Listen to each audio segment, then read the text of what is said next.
السلام عليكم ورحمة الله وبركاته. النهاردة هنعمل لكم القهوة الفرنساوي او اللي هي القهوة باللبن. هنعملها مانو. هنحط 3 معالق سكر. خدوا بالكم برضو كل واحد بيعمل على حسب رغبته.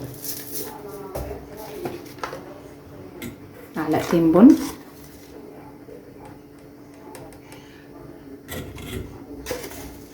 سهلة خالص خالص خالص يا جماعة. انا بالنسبه لي انا يعني اسهل من القهوه اللي هي العاديه، وبتبقى اخف كمان بالنسبه لي. وبنحط المقدار، بدل ما بنحط مقدار ميه بنحط مقدار لبن. ونقلب شويه.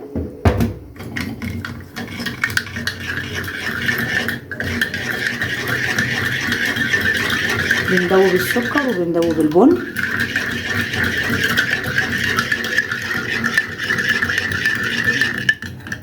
ونكمل تاني شويه لبن صغيرين على قد الفنجان.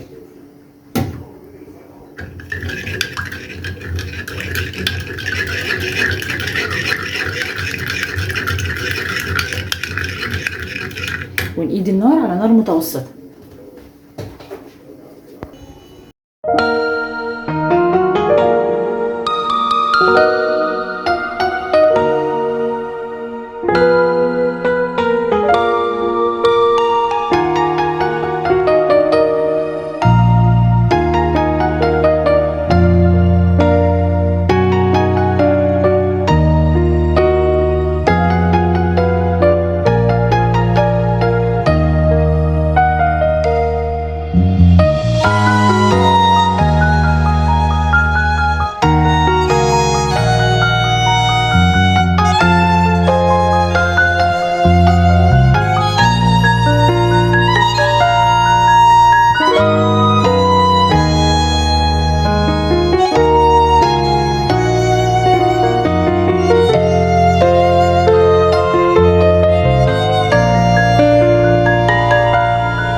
ادي يا جماعه فنجان القهوه.